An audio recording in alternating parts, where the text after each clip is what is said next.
All right, it's good to see you guys. I thought today, well, since we've been here, since we reported, it's been a really good feeling. I think momentum has, I mean, on both sides, players and coaches, you're feeling it. I think you see attention to detail. I think the enthusiasm of all of it when you're starting off for sure is going to be there. But it's mixed. It's mixed in with maybe some wisdom, some expectation, and then we're awfully grateful that there's some high standard in there too, and so it's been a good mix that way, and so meetings have gone really good, and then practice um, was really good. Energy from start to finish. I think about it. There's a couple periods where you know, um, we were done 6 minutes early or something like that. So we were way flying through stuff and executing stuff, and there's a lot of attaboys. And so for the first day, it was really good. But I thought, we talk about like running into a storm, and we look at this, the road games that are coming up, and the game of random events and game of setbacks and just all of it. So our ability to take advantage of those things when they happen in practice is going to give us a chance when the storms hit in the season on the road. And so, with that, take any questions you guys got. Dave, can you sense anything different coming in as Big 12 favorites, defending Big 12 champs compared to last year when you guys were underdogs?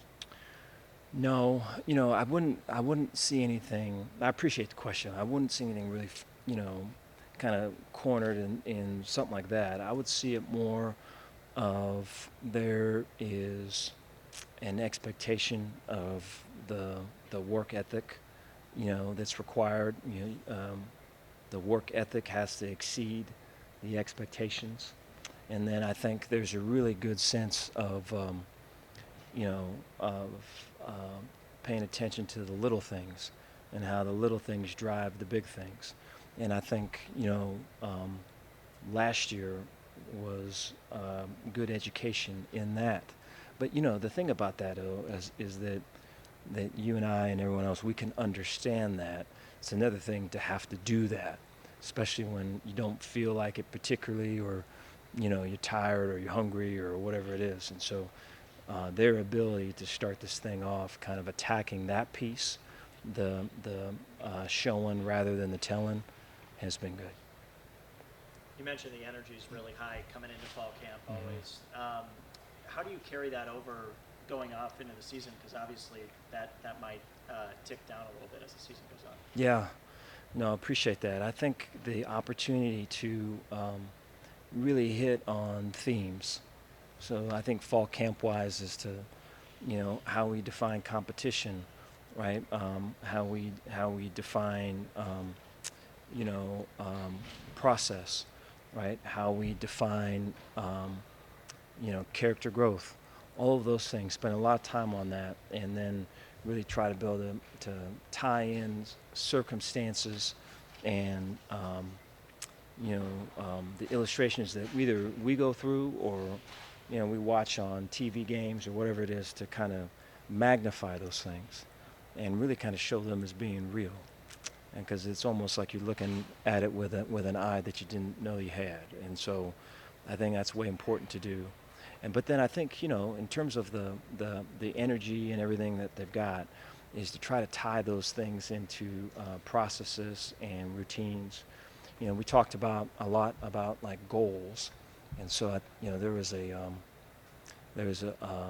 verse in the Bible where like new wine into old wineskins, how that doesn't work, how the new wine's got to be into new wineskins, and so the wine being the ideas, for coaches it's new plays for sure, right? It's summertime and we got this play and we got that play, and it's so cool to talk about new wine, I guess. And then for players, it's I'm gonna be the new me. I'm gonna be this. I'm gonna be that.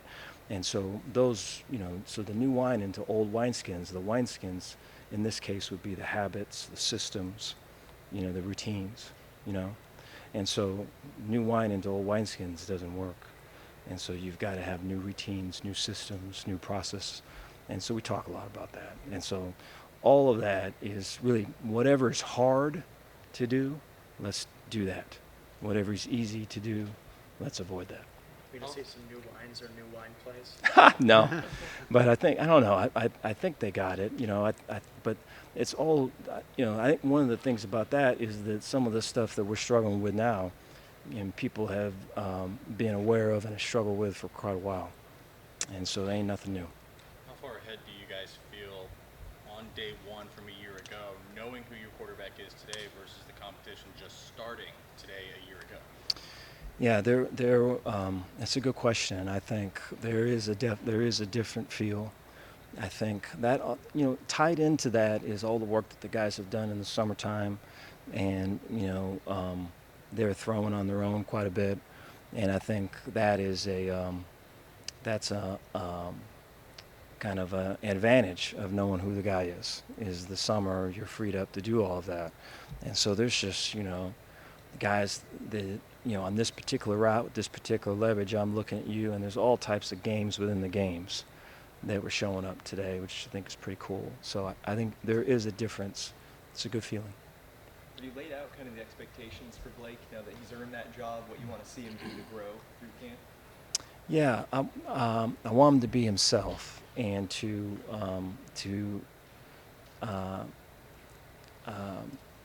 not hold back, not try to pretend to be anyone other than who he is. And I think, it's one thing on this particular day. It's going to be another after a big win or an unfortunate loss and all that.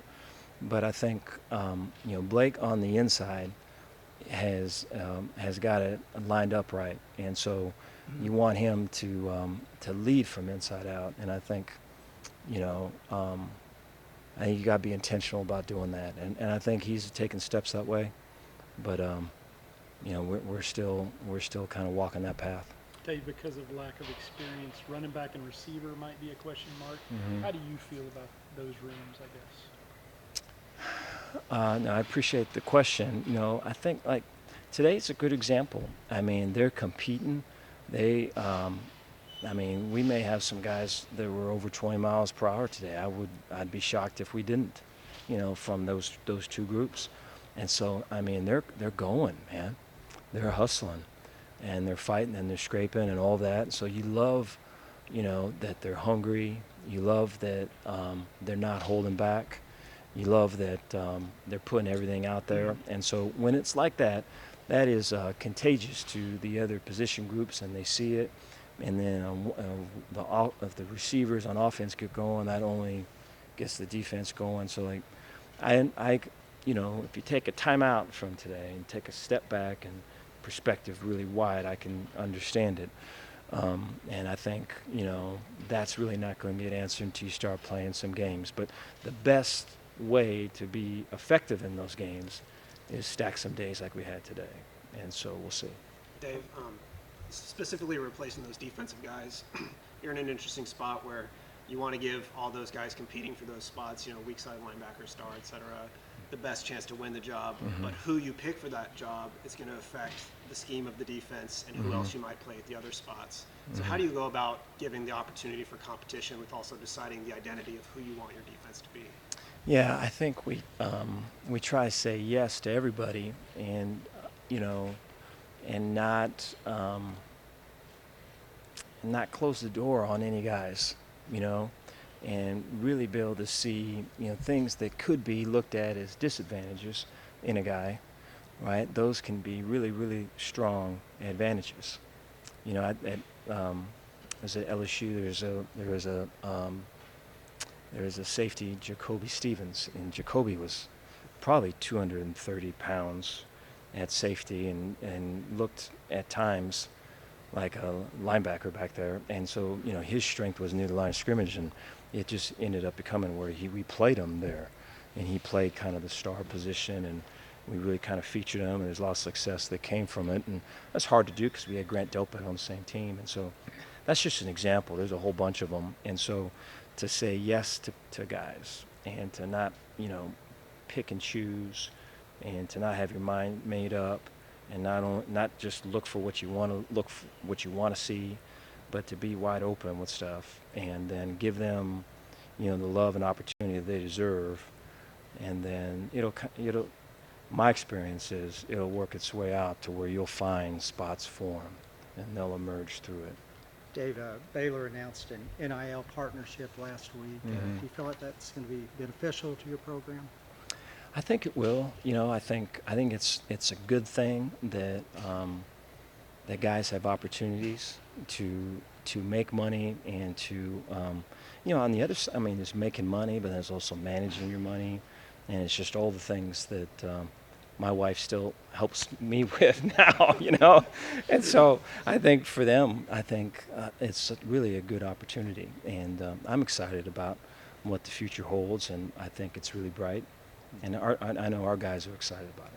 Dave, I was looking at the roster earlier, and you lost a lot of your single-digit guys, so to speak. Is that something that you plan on having a competition of some sort, a leadership position? If you have a number, like how do you go about?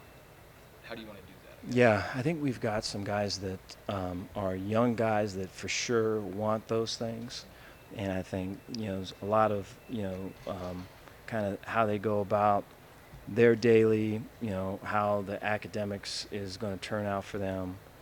I think all that, the single-digit guy to me would be somebody that plays, someone that is knocking out school, and someone is a strong character example. And so he's it in all the categories. And so there's guys that want it that are still growing in certain spots, and so they get to that spot where it's a thing where you, I, and everyone else knows they're there, then they'll get it. And so I think, I know it was a thing before. I think the way I would look at it now would be an opportunity to really kind of reward guys for kind of maturing and doing stuff the right way. And so I'm hopeful that, the guys that want it continue on their trend. Compared to spring, summer, is there an extra sense of urgency to practice and to getting things done now with the season so close around the corner? I don't know. I think there, we looked at a clip today of Jacob DeGrom, and this is, I think he just got injured, so he just came back, I think.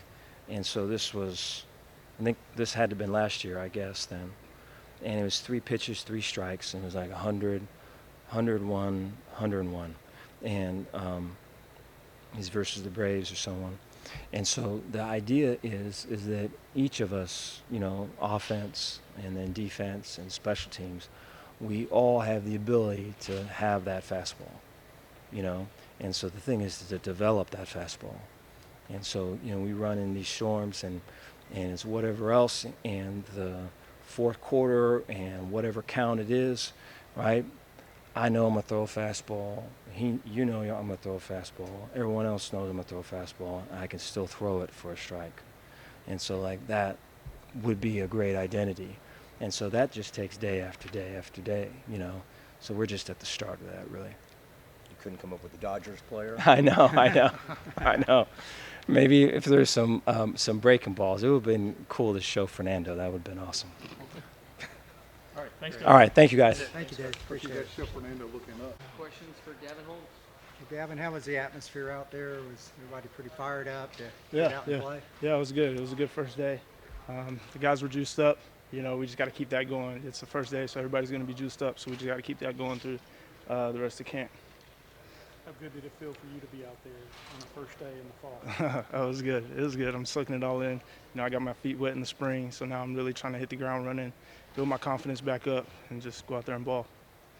Yeah, for you, it's been such a long journey personally. Yeah. How does it feel? It's your final camp you just started. Yeah. I mean, I'm just trying to enjoy it. I'm just trying to take it all in.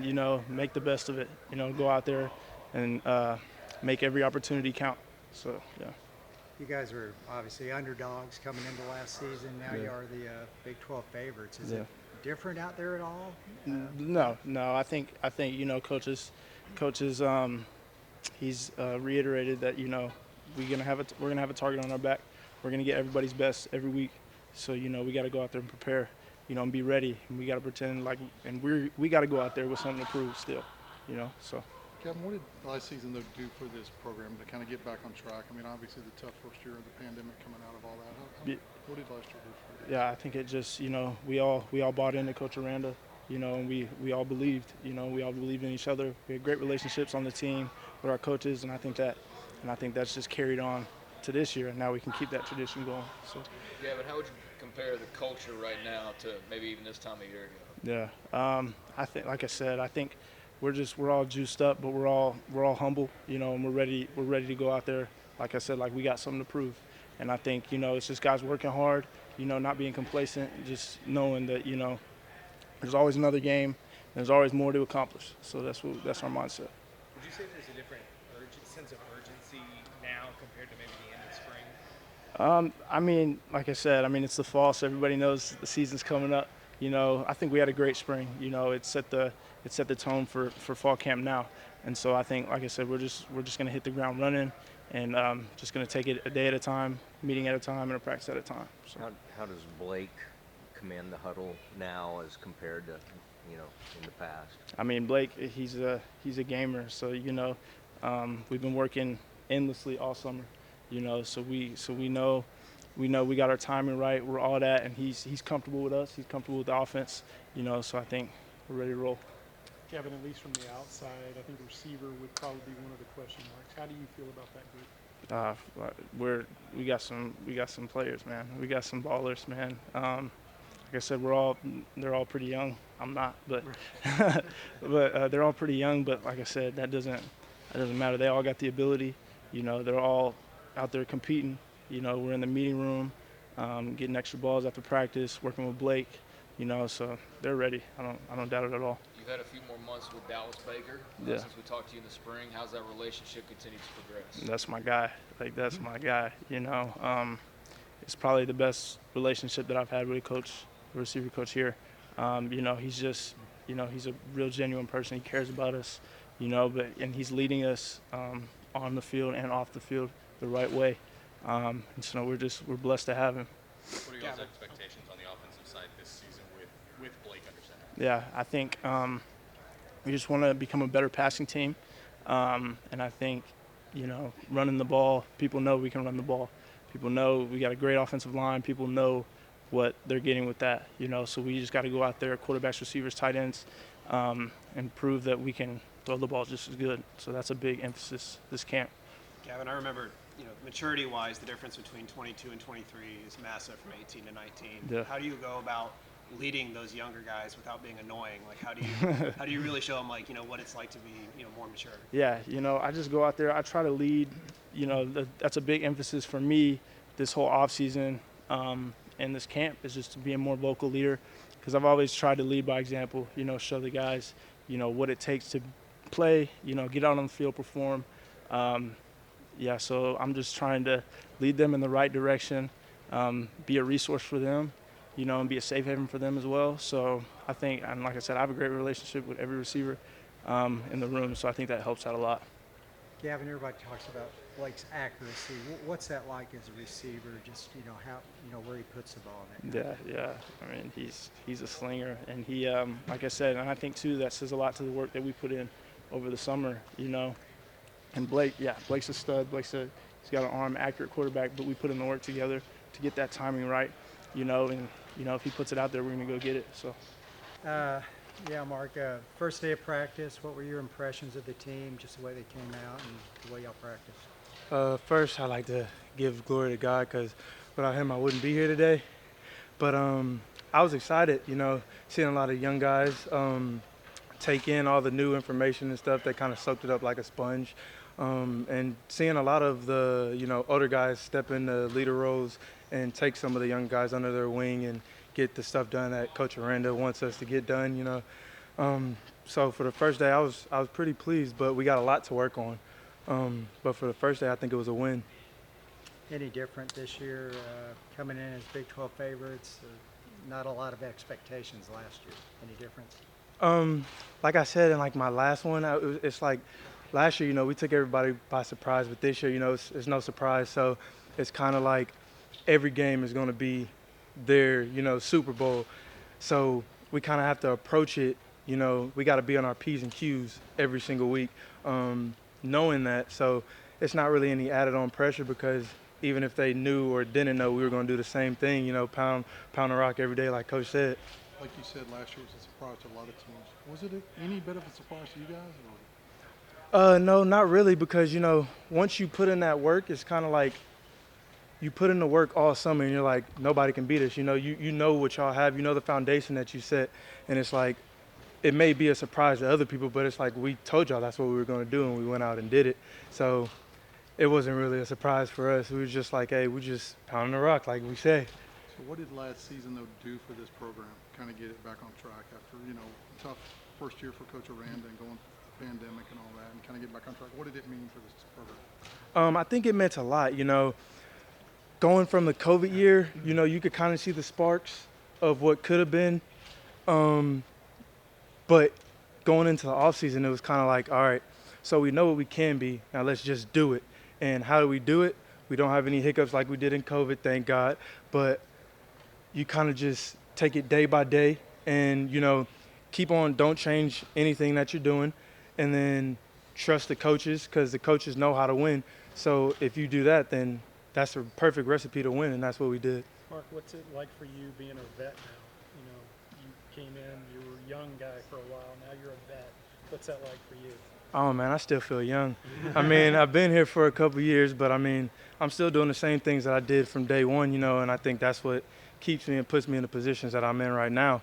Now it's kind of like a lot of the younger guys, you know, they kind of look at me for, you know, wisdom or knowledge on what to do, and, you know, being in the position of where I can give it to them, and I'm just like, all right, just follow what I do, and I promise you it'll be right, you know. So it feels really good to be in a position like that now.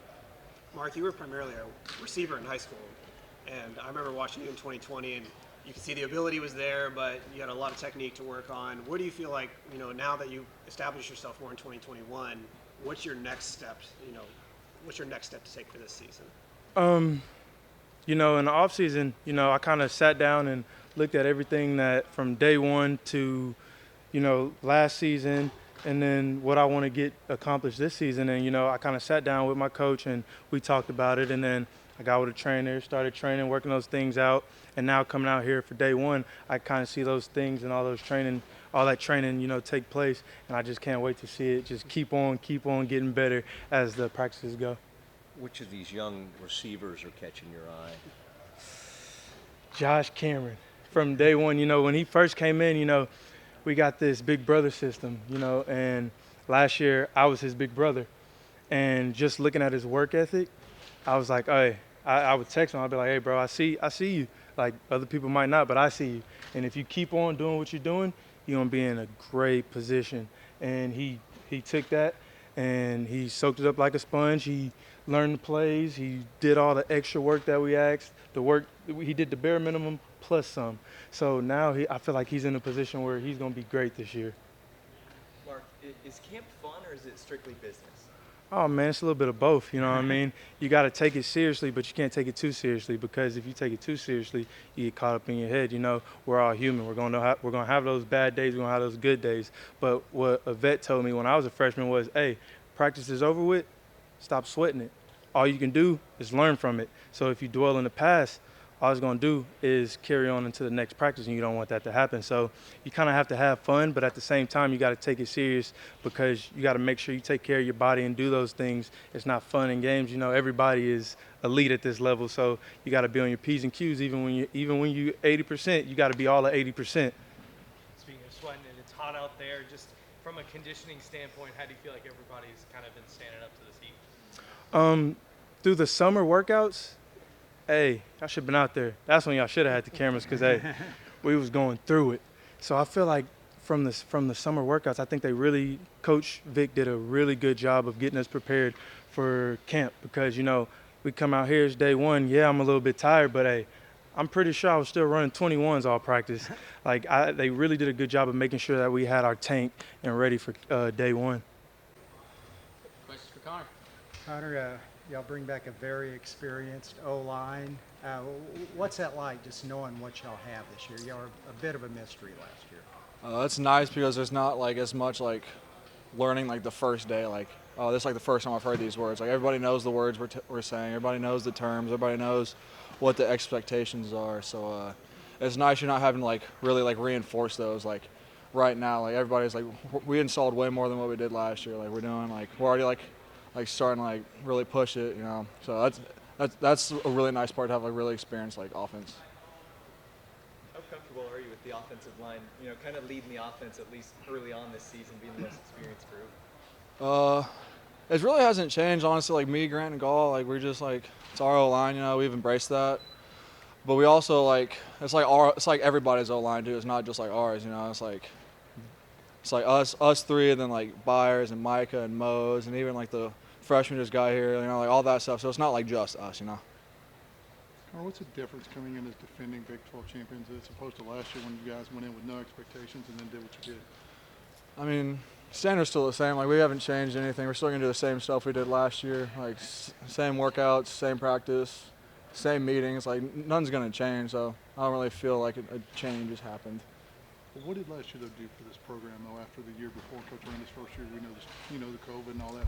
What did last year do for this program? Last year, I think just it gave us a confidence. You know, like we were trying to find ourselves, and like after last season, everybody was like, all right, like we know what we can do. So there's no like reason to not like approach it that way. I know this time last year there were still a lot of questions of who the five were going to be. Is that kind of been settled out in terms of who's starting, or are y'all still kind of rotating? Yeah, we're still rotating. I mean, it's the first day of camp. Everybody's playing everywhere. Everybody's getting reps at every position. I don't know when that decision will be made, but we're just every day is one day at a time. At this point, Last year, Abram Smith was such a spark for the offense. Is there a guy or two that you look at this year that you think could provide that spark now that Abram's gone? I mean, we're deep in the running back room now. We got some guys who are going to ball, and I don't think it's just going to be one dude. I think it's going to be like the group as a whole is going to like feed off each other. It's not going to be just like one guy. Like everybody's like really good at something. It's like everybody will like make their own plays type stuff. So I don't think it's going to be like one dude who's going to like spark. It's going to be like the whole group's going to spark it. Let's talk about the guy you're protecting back there. What is the feeling going into camp with Blake under center? I mean, obviously there's a lot of stuff y'all don't see. Like last year, he took a lot of reps with the ones and like the ones you could say, like rotating in GB, like all that stuff. So it really like wasn't that big of a change with like Blake, and he would always watch film with like the O line and GB and Blake and all that stuff. So when he came in last year and like now like there wasn't a change, there wasn't a drop off. Like everybody's used to like his tendencies, everybody's used to GB. So it was like no, it wasn't like weird for us at all. Is he taking on a bigger role coming into this year? Do you think there's a sort of? Yeah, he's stepping into like more of like a vocal role now. That's going to take time. That's a process with like a first year guy type stuff, but he's doing a great job so far. What have you added? Competition like between the two lines? What's the friendly competition like between the two lines? Oh, it's a lot of fun. We all work out together through the whole summer, like the spring and all that stuff. So like everybody knows everybody. Everybody is like talks mess. Like it's more of a thing where we just make it fun with each other to make practice fun and like to not dread practice. So it's a really good time, especially having like a vet front seven. Like we know how to practice. We know like when to like not crush each other, when we have to go hard, like that type of stuff. So it's nice. It's fun though. Where have you grown the most personally? Like you decided to come back. What have you added to your own game? Me personally, I took a huge step in my opinion, like in like the weight room with Vic and like off the field leadership, like really like force myself to be like a more vocal guy, like in those situations where stuff needs to be said. I'm really trying to push myself in that aspect, and just like on the field like with like the O line, we're like really pushing, like saying what needs to be said when like no one's saying it, that type of situation, and just being there for like the whole team. I'm really trying to push myself in that aspect. Connor, you said you came back, if I recall correctly, you said there's kind of a few small things you really wanted to work on, like your power at the point attack and things like that. How do you keep that at the top of your mind, another year here at Baylor? What are you doing day in and day out to kind of achieve those goals so that you get where you want to be? Like on like a desk and like where we have our meetings, we have like little like goals and stuff like that. So we have it every, like we see it every day on like our little goal sheet.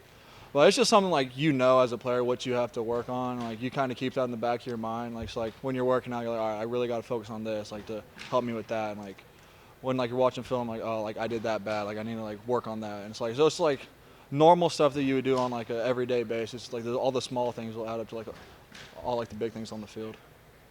With decisions to come back, whether it's because of like a coaching change of transferring or trying to go pro, how is it balancing your individual goals with being a part of a team and having brothers around you for so long that you've worked so hard with? How do you navigate that? I feel like that's taking time with like the guys, but it just kind of, if you put yourself aside and like work together as a team, like as an O-line, like I won Big 12 O-Lineman of the year, but that was really like if the other guys didn't perform, I wouldn't have gotten that. So easily any other dude on that O-line could have won that award. Like it wasn't like a me thing. Like other guys have to perform. GB has to like throw passes and out Blake. The receivers have to catch balls. Abe and Tresson had to run. So it wasn't just like a me thing. It was like everybody else like performed like what they did, and like I held my weight, for them, and everything just kind of works out like the way it did. Thank you. Appreciate y'all. Thanks, Connor.